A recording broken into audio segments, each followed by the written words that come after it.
বাংলার আনাচে কানাচে হাজার বছরের কালের সাক্ষী হয়ে দাঁড়িয়ে রয়েছে অসংখ্য বটগাছ। তেমনি একটি বটগাছের নিচেই এই মুহূর্তে দাঁড়িয়ে রয়েছি। পাশে একটি দরবার শরীফ দেখতে পাচ্ছেন। তো এই বটগাছ এবং এই দরবার শরীফের অজানা ইতিহাস আপনাদের আজ জানানোর চেষ্টা করব এবং এটি যশোরের কোথায় অবস্থিত তাও এই ভিডিওয়ে জানতে পারবেন।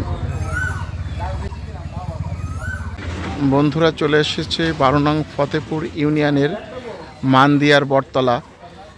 অনেক প্রাচীন একটি বটগাছ এখানে দেখতে পাচ্ছেন। এই বটগাছের পাশেই চিশতি রহমতুল্লাহ দরবার শরীফ পাগলা আব্দুল মান্নানের আস্তানা।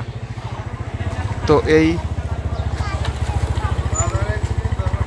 এখানের চিশতি রহমতুল্লাহ দরবার শরীফ এর কিছু অজানা তথ্য আমরা জানার চেষ্টা করব। এখানে একটি আস্তানা আছে। ভাই, আপনি এইখানে কি পদে আছেন? আমি এখানকার এই দরবারের সভাপতি।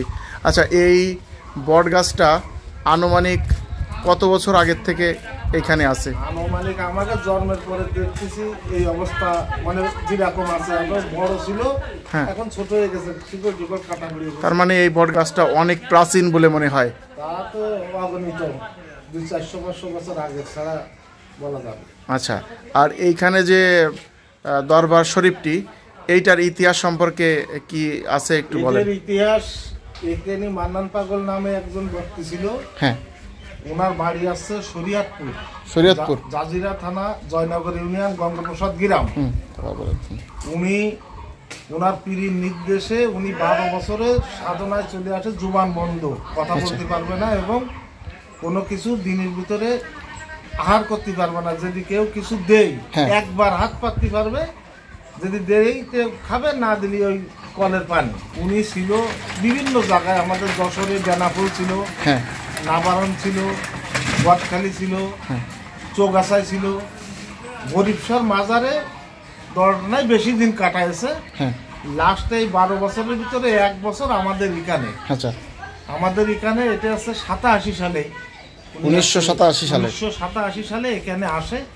তখন এখানে কোনো বাড়িঘর নেই, পাশে সব জঙ্গল। আচ্ছা, এখানে শুধু ওই ভিতরে মানদিয়া গ্রামে 3টে বাড়ি ছিল, হিন্দু বাড়ি। আচ্ছা, আর কোনো বাড়িঘর ছিল না, জঙ্গল। আমরা তখন ওই ছোট গুটি খেলা করি, টিকলাটি খেলি, চাড়া খেলি। ওনার কাছে আসে আমরা সুরম দিতাম, সময় দিতাম। বুবা পাগল, কথা বলে না কারোর সাথে। বিভিন্ন গোয়েন্দা সংস্থা ওই সময় আসছে ওনার কাছে, কিন্তু উনি তো কথা বলে না। ওনাকে এখান থেকে 2-3 বার থানায়ও নিয়ে গেছে।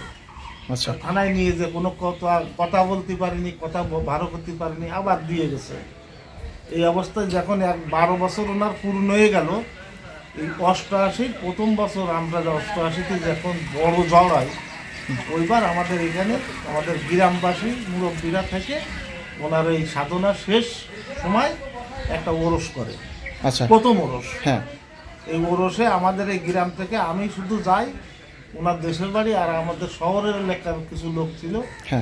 শহরের ওই তসলু নাম করে একটা লোক ছিল, মনোব্যাপারী ছিল, আর আলমগীর নাম করে তো ওই মুস্তাক সাহেবের মেজে ভাই আলমগীর, উনি আমাদের সাথে ছিল। ওনারা খুব ওনাকে ভালোবাসত পাগলকে। ওনারা ওই তসলু ভাই সৈনিকে চাকরি করতো, রিটায়ার্ড করে আসে, আর আলমগীর ভাই মাঝে মাঝে আসে সময় দিত। আর ওনার বিশেষ করে দেখাশোনা করতো গোপের মনোব্যাপারী। আচ্ছা, তরিকুল ইসলামের বাড়ির পিছনে ওনার বাড়ি, আমরা বহু যাওয়া আসা করতাম। ওই থেকে ওনার যখন জুবান খুললে, কথাবার্তা বললো, তখন আমরা আস্তে আস্তে গ্রামের লোক অধিকাংশ তার কথাবার্তার কাজ কামে তার ভালো লেগেছে, সেই হিসেবে তার কাছে অনেক লোক ভক্ত হয়েছে। যারা ভক্ত পরিচিত ছিল মুরব্বী, তারা মারা গেছে। এই প্রতিষ্ঠানের সভাপতি ছিল বিলাত আলী, উনি মারা গেছে। উনি গ্রামের স্থানীয় লোক, ওনার বাড়ি এই যে পাশে। তারপরে আরো মুরব্বীরা সবাই ছিল, অনেকে মারা গেছে। এখন তারপরে এই হাল ধরেছি আমি। আমি দায়িত্ব নিয়েছি, আমি এখানকার সভাপতি। প্রতি বছর কাতি মাসের শেষ শুক্রবার আমাদের এই ওরস হয়। এই গত বছরে 37তম ওরস গেল। 37তম ওরস গেছে। আচ্ছা, তাহলে আগামী বছর আসবে 38তম। কত লোকের আয়োজন হয় এখানে? এখানে অগণিত লোক হয়। ওটা লোকের হিসাব কিতাব বলতে পারবো না, কারণ ওনার বক্তবৃন্দ যারা যেখানে যেখানে ওনার আস্তানা ছিল সব জায়গায় ওনার বক্তবৃন্দ আছে। আচ্ছা আচ্ছা, সব জায়গার লোক এই ওরসে অ্যাটেন্ড হয় বছরে একবার, কার্তিক মাসের শেষ শুক্রবার। তাহলে এখানে ওনার কোনো মাজার নাই? না, এনার কোনো মাজার নাই। মারা গেছে এই বিগত 4 বছর হয়েছে শরীয়তপুরে। ওনার মাজার রয়েছে, ওনার দেশের বাড়ি, কিন্তু এখানে শুধু তার দরবার এখানে ছিল, সেই হিসেবে আমরা এই জায়গাটা। তাহলে এইটা বলতে হবে যে এটা তার মাজার না।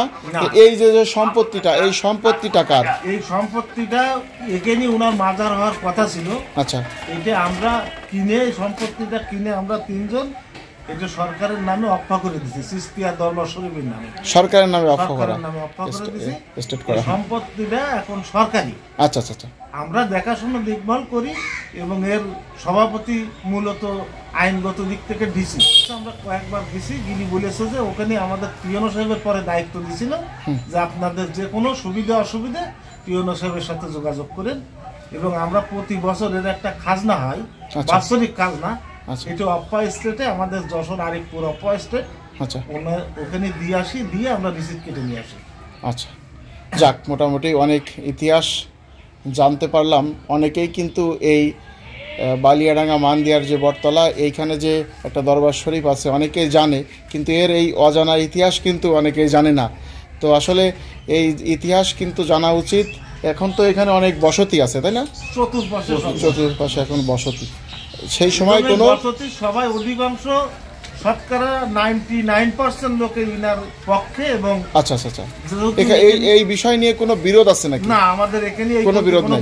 হয়নি। আচ্ছা আচ্ছা, সবাই মোটামুটি অংশগ্রহণে এখানে অনুষ্ঠান হয় এবং সবাই একটা ঈদের মতো আচ্ছা আনন্দ ফুর্তি করে এবং দল মত নির্বিশেষে, এবং সবাই সর্বদলীয় লোক এখানে আসে। এবং এখানে মনে হয় যে গ্রামে কোনো বাড়ি আত্মীয় স্বজন মানে এমন কোনো বাড়ি নেই যে আসে না এই অনুষ্ঠান উপলক্ষে। আচ্ছা আচ্ছা, এই অনুষ্ঠান সবাই বলে রাখে যে আমরা অমুক দিন আসবো, এই কয়জন আসবো, সবার চাচার বাড়ি কি এখানে? আচ্ছা, তাহলে আপনি কি এই অনুষ্ঠানে থাকেন? আচ্ছা, এই অনুষ্ঠানের পক্ষে আপনি, তাই তো? আচ্ছা, ঠিক আছে ভাই, আপনার এমনি পুরো নাম কি, ভালো নাম কি? পুরো নাম আছে আব্দুল মান্নান হানু। আব্দুল মান্নান হানু, ভাই নার্সারি। আচ্ছা, আচ্ছা, আপনার তো এখানে দুটো নার্সারি আছে, আমি দেখেছি। যাক, অনেক ধন্যবাদ ভাই, আসলে অনেক অজানা ইতিহাস আমরা জানতে পেরেছি। আশা করি আমার এই ভিডিওর মাধ্যমে এই বিষয়ে অনেক অজানা ইতিহাস আপনারা জানতে পেরেছেন। তো আমার এই ভিডিও যদি ভালো লাগে তাহলে এই অজানা ইতিহাস অন্যকে জানানোর জন্য আমার এই ভিডিওটি শেয়ার করবেন। ধন্যবাদ সবাইকে।